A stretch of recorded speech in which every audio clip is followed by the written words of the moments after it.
दोस्तों नमस्कार। दीपावली के शुभ अवसर पर आप सभी को हार्दिक शुभकामनाएं। आप घरों में अच्छे से दीप जलाइए और अपने अंतर्तन में विज्ञान का दीप जलाइए। और आज हम चर्चा करने जा रहे हैं एनसीईआरटी की। एनसीईआरटी में हम देखते हैं कि क्लास 9th जो कि भारत और समकालिक विश्व, क्लास 9th की जो एनसीईआरटी है उसके बारे में हम चर्चा करेंगे। उसमें कुछ टॉपिक हैं, जैसे कि बात करेंगे हम फ्रांसीसी क्रांति और यूरोप में समाजवाद व रूसी क्रांति, नासीवाद, हिटलर का उदय कैसे हुआ, इन सब चीज़ों के बारे में। अच्छा, फ्रांसीसी क्रांति क्यों हुई, उसके कारण क्या थे, और इस घटना के उदय होने का एक प्रमुख अध्याय कहाँ से शुरू होता है, और इन सब चीज़ों के बारे में हम जानेंगे। इस क्रांति का उदय, इस क्रांति के प्रमुख कार्यकर्ता, इस क्रांति में किसका अहम रोल रहा, और इन क्रांति के कारण जो बदलाव हुए फ्रांस में, उन सब चीज़ों के बारे में जानेंगे और इसका उन्मूलन कैसे हो पाया। आइए साथियों, हम सबसे पहले शुरुआत करते हैं फ्रांसीसी क्रांति की। फ्रांसीसी क्रांति,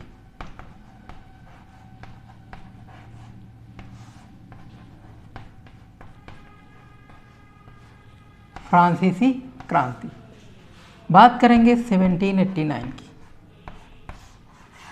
1789 यानी कि बात करते हैं जुलाई 1789 की सुबह की। पेरिस में एक आतंक का माहौल था और सम्राट की सेना, जो सम्राट की सेना थी, उसको शहर के अंदर घुसने का पूरा अधिकार दे दिया सम्राट ने। ये अफवाह फैली हुई थी कि सम्राट जो है सेना को शहर के अंदर घुसने का पूरा आदेश दे चुका है, और ये सेना क्या करेगी, सारी जनता को, प्रजा पर गोलियां चलाने का आदेश दे दिया है। ऐसी अफवाह फैल चुकी, और इस अफवाह का परिणाम ये हुआ कि पूरा भगदड़ मच गया पेरिस में।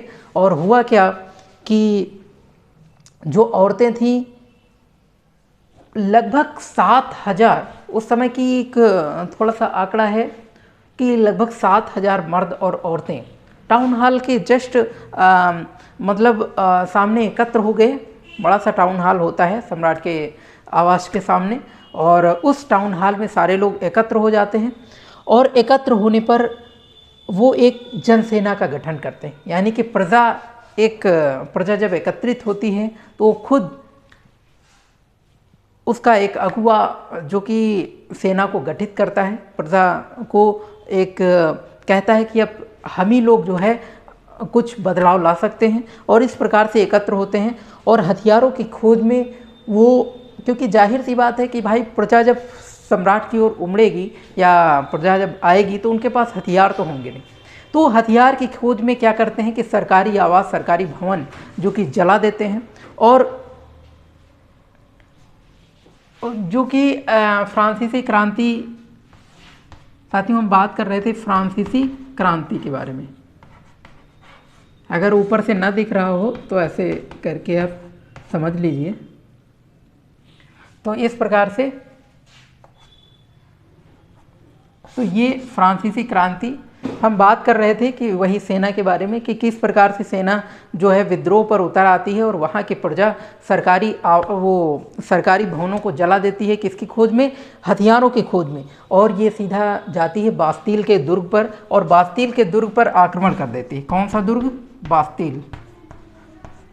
बास्तील का दुर्ग होता है, और जिस पर आक्रमण कर देती है। और बास्तील के दुर्ग पर आक्रमण करने से वहाँ पर जितने भी कैदी होते हैं उनको आज़ाद कर लेती है, कैदियों को आज़ाद कर लेती है। और ये कैदी जो प्रजा जो कि सेना में गठित हो रही थी, जिसको सेना में गठन किया जा रहा था सेना के रूप में,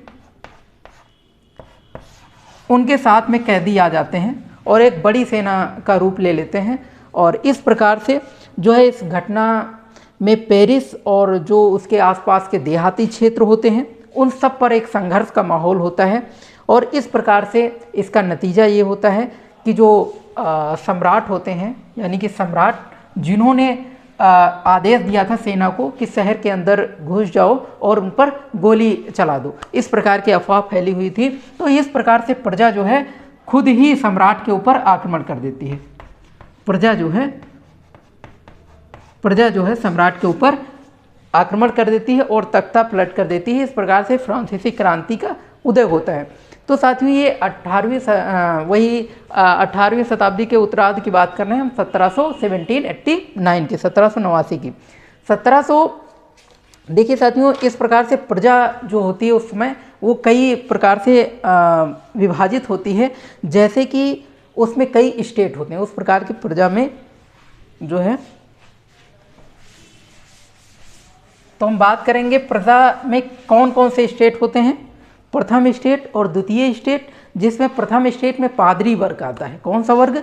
पादरी वर्ग आता है। और द्वितीय स्टेट में कुलीन वर्ग आता है। कौन सा? कुलीन वर्ग आता है। और तृतीय स्टेट में जो मध्यम वर्ग के होते हैं, यानी कि व्यापारी होते हैं और भी कर्मचारी होते हैं, वकील होते हैं, किसान, कारीगर, छोटे किसान, भूमिहर, ये सब तृतीय स्टेट में आते हैं। तो जो वहाँ की प्रजा थी वो 3 भागों में बटी हुई थी, यानी कि प्रथम स्टेट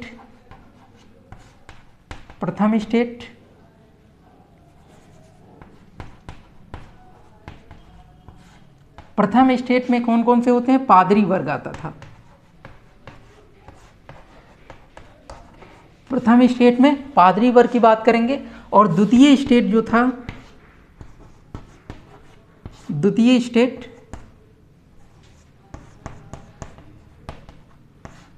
स्टेट में तुम्हारा था वकील थे, कर्मचारी वर्ग था और बड़े व्यापारी जो थे,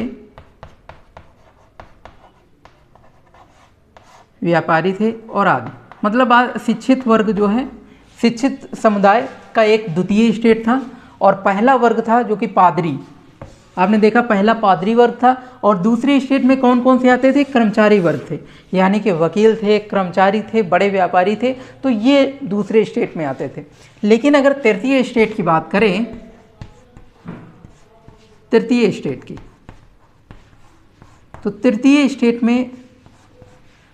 स्टेट में आते थे किसान,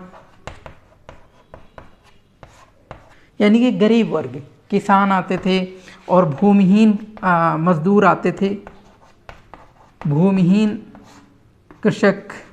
कृषक, और उसमें मजदूर वर्ग, और भी बहुत यानी कि जो गरीब वर्ग था, जितना भी गरीब वर्ग, और कारीगर भी आते थे, छोटे किसान, कारीगर, जो छोटे कारीगर होते थे, बुनकर वगैरह, ये सब तृतीय स्टेट में आते थे। तो 3 स्टेटों में उस समय की प्रजा बटी हुई थी। जो प्रथम स्टेट था, यानी कि पादरी वर्ग था, उसको विशेष अधिकार प्राप्त थे।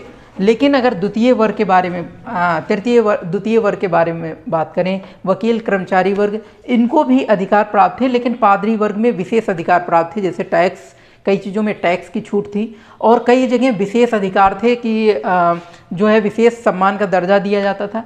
लेकिन वकील, कर्मचारी वर्ग थे, इनको कुछ जगह टैक्स भरना पड़ता था, परंतु इनकी अपेक्षा बहुत ही कम टैक्स भरना पड़ता था। लेकिन अगर हम इनको देखें तृतीय वर्ग में, तो इन पर बहुत ज़्यादा कर लगाया गया था, बहुत सारा टैक्स लगाया गया था, और भी इनको बंधुआ मजदूर की तरह कार्य करना पड़ता था। तो साथियों, इन्हीं के बारे में बात करते हैं। आइए चलते हैं 1774 यानी कि 1774 में बूर्ब राजवंश के बारे में, बूर्ब राजवंश की ओर चलते हैं। तो वहाँ पर हम देखते हैं कि लुई जो 15वें थे वो फ्रांस की राजगद्दी पर आसीन थे। तो उस समय की बात करते हैं तो उनकी उम्र लगभग 20 साल की थी, और वो ऑस्ट्रिया की मैरी जो हैं फ्रांस के लुई 15वें,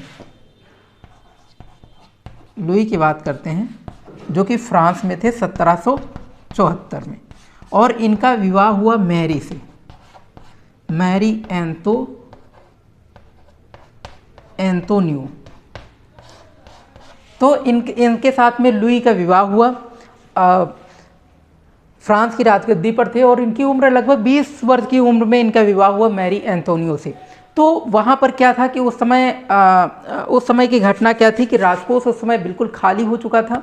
हालांकि राजकोष खाली होने का एक रीज़न था कि ये शाही मकानों में रहते थे और सबसे ज़्यादा इनका खर्च था, और दूसरा ये पादरी वर्ग को जो विशेष अधिकार दे रखा था उसका भी एक नतीजा था, और भूमिहीन पर अधिकतर टैक्स लगता था, इसलिए ये उत्पादन कर नहीं पाते थे और बहुत सारी कमियों की वजह से राजकोष लगभग खाली हो चुका था। उस समय की बात करते हैं। तो उस समय क्या था कि लुई 16वें के शासनकाल में जो है अमेरिका को 13 उपनिवेशों में बांटा गया था, जहां पर 13 उपनिवेश जो थे उनमें ज़्यादातर उपनिवेशों पर ब्रिटेन का अधिकार था। जो 13 उपनिवेश थे फ्रांस पर, कितने उपनिवेश थे? 13 उपनिवेश थे, और जिन पर अधिकांश पर किसका कब्जा था? ब्रिटेन का कब्जा था। अधिकांश पर ब्रिटेन का कब्जा था। तो हुआ ये कि असल में ये जो जनसाधारण वर्ग था इसमें क्या था कि फ्रांसीसी समाज वर्ग व्यवस्था को दर्शाता है। और आइए हम इनके बारे में कुछ चर्चा कर लेते हैं कि कौन कौन से अधिकार दिए गए थे इन वर्गों को।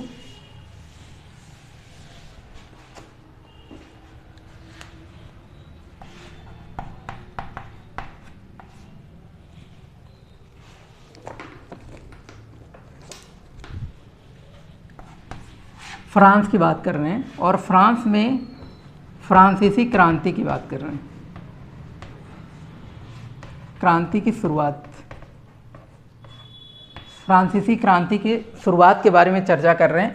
और शुरुआत हुई तो शुरुआत 1789 में हुई, लेकिन उससे कुछ क्षण पहले यानी कि 1774 के बारे में हम चर्चा करते हैं कि इसके उदय का प्रमुख कारण क्या था। तो उस समय हमने देखा कि लुई 16वें उस समय फ्रांस की गद्दी पर बैठे थे और उनकी उम्र 20 वर्ष रही होगी। तब उन्होंने किससे शादी करी थी? मैरी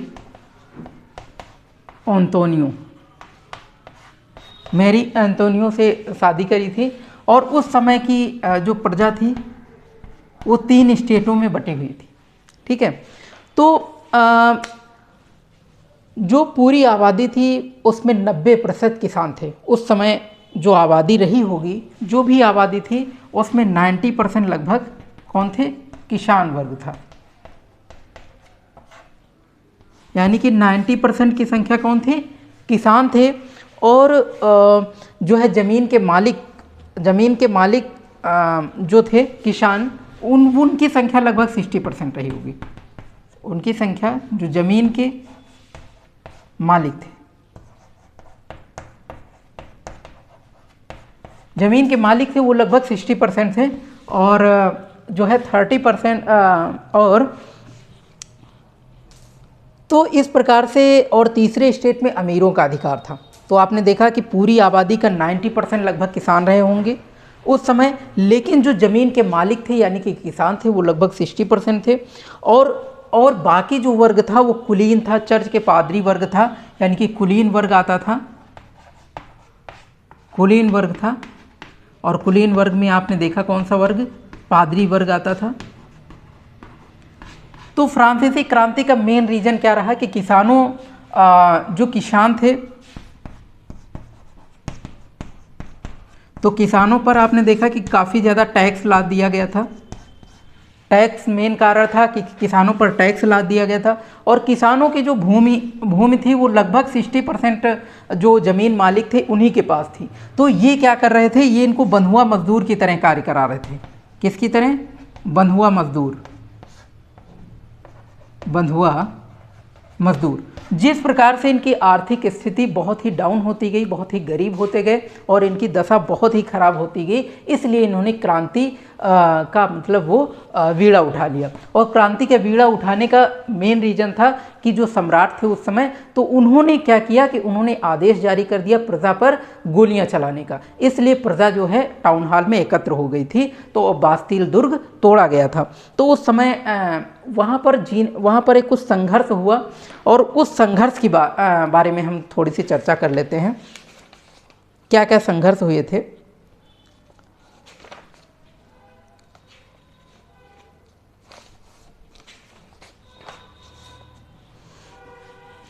हाँ, असल में उस समय जो संघर्ष होने का मेन रीज़न था कि फ्रांस की जनसंख्या 1715 में लगभग 2.5 करोड़ रही होगी, जो कि 1789 में बढ़कर कितने करोड़ हो गई थी, 2.8 करोड़। कितने करोड़ हो गई थी 1789 में। अगर हम बात करें तो उस समय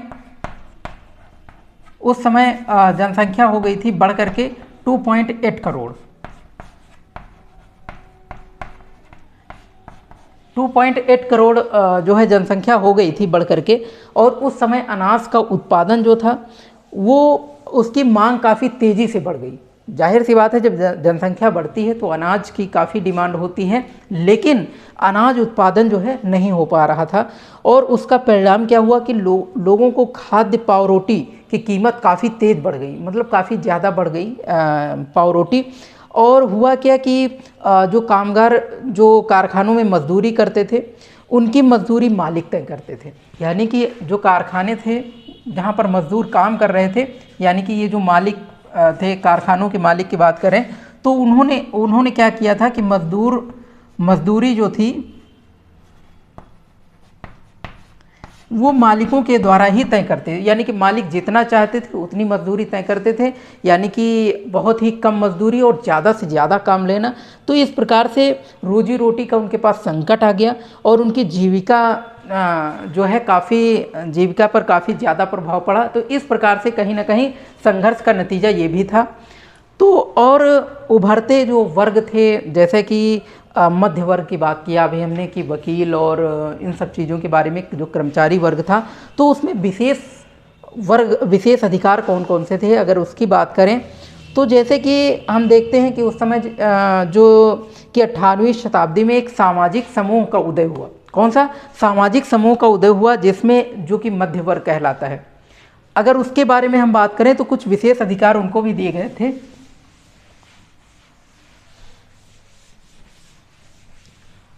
तो तृतीय वर्ग आपने देखा कि 1789 में तृतीय वर्ग बहुत ज़्यादा परेशान हो गया। कहीं ना कहीं वो भी क्रांति का मजबूरी में उसको क्रांति का बीड़ा उठाना पड़ा। लेकिन अगर द्वितीय वर्ग की बात करें, 18वीं शताब्दी में जो एक सामाजिक समूह बनकर के उभरा, हालांकि उसमें जिज्ञासा थी। वो कर्मचारी वर्ग जो कि कुछ मतलब नॉलेज हो चुका था, जाहिर सी बात है कि वकील थे उसमें से, और कुछ जो कि मतलब अच्छे आर्थिक स्थिति जिनकी मजबूत थी, तो पढ़े लिखे भी थे वो, तो उनको कहीं ना कहीं वो पेशेवर लोग थे। उनका जब नुकसान होने लगा, उन पर जो विशेष अधिकार नहीं रहे तो कहीं ना कहीं वो स्वतंत्रता और इन सब नियमों के खिलाफ होने लगे, जिस प्रकार से कहीं ना कहीं दूसरा वर्ग भी विद्रोह पर उतर आया। हम देखते हैं कि उस समय स्वतंत्रता, समान नियमों और समान अवसरों के विचार पर आधारित समाज की जो परिकल्पना, वो जॉन लॉक और जिया-जॉक रूस के दार्शनिकों ने प्रस्तुत की थी। उस समय जो रूस के दार्शनिक दो थे, हम देखते हैं रूस के जो दो दार्शनिक थे, एक तो ये थे तुम्हारे जॉन लॉक और दूसरे थे जिया-जॉक। जॉन लॉक और दूसरे थे जिया-लॉक, या ऐसे लिख लें जिया, और दूसरे थे जिया-जॉक। उस समय ये दो दार्शनिक थे, एक थे जिया-जॉक और दूसरा था जॉर्ज लॉक। उस समय रूस के दार्शनिक थे जिन्होंने स्वतंत्रता और समान नियम तथा समान अवसर के विचार पर जिन्होंने अपने विचार व्यक्त करे, अपनी परिकल्पना को व्यक्त किया। उन्होंने अपनी ट्रीटाइजेस ऑफ गवर्नमेंट में लॉक ने राजा को देवी और निरंकुश अधिकारों का सिद्धांत का खंडन किया। उन्होंने जो राजा को देवी की संज्ञा दी गई थी या देवी और देवता की संज्ञा दी गई थी, और हम मान लें कि जो निरंकुश अधिकार थे जो पादरी को दिए गए थे, निरंकुश अधिकार जो दिए गए थे कुछ पादरी वर्ग को, तो इन चीज़ों का इन्होंने खंडन किया। ये जो दो दार्शनिक थे इन्होंने क्या किया, खंडन किया। ये जो दो दार्शनिक थे इन्होंने इन चीज़ों का खंडन किया और इस प्रकार से जो इस विचार को आगे बढ़ाते हुए वहाँ की जनता और प्रतिनिधियों के बीच एक सामाजिक अनुबंधन पर आधारित सरकार का प्रस्ताव किया गया और मॉन्टेस्क्यू ने स्पिरिट ऑफ द लॉस नामक रचना करी। तो मॉन्टेस्क्यू जो थे,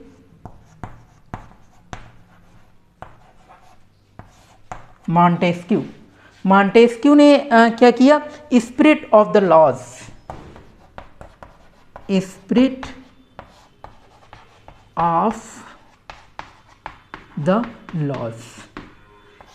ऑफ द लॉज मॉन्टेस्क्यू ने एक पुस्तक का गठन किया। कहीं ना कहीं ये सारी चीज़ें जो कि एक मॉडर्न युग में एक कहने का मतलब एक नए विचारों का उदय हो रहा था, इस प्रकार से इस क्रांति का सार्वभौमिक परिणाम ये भी रहा जो कि कहीं ना कहीं ये भी कारण बना। तो इस प्रकार से हम देखते हैं कि फ्रांस की क्रांति के कुछ आगे चल के क्रांति हुई और इस क्रांति में क्रांति के बाद जैसे हम देखते हैं कि जर्मनी में इसका कहीं ना कहीं कारण रहा कि हिटलर का उदय हुआ, और तो इन सब चीज़ों के बारे में हम आगे चर्चा करेंगे और किस प्रकार से घोषणा पत्र जो कि जनता ने रखा और किस प्रकार से सम्राट को जो है तख्ता से हटाया गया, तख्ता पलट किया गया। इन सब चीज़ों के बारे में आगे के सेशन में हम चर्चा करेंगे। तो साथियों आज के लिए इतना ही और कल फिर नए टॉपिक के साथ मिलते हैं आप लोगों के साथ में। तब तक के लिए जय हिंद जय भारत।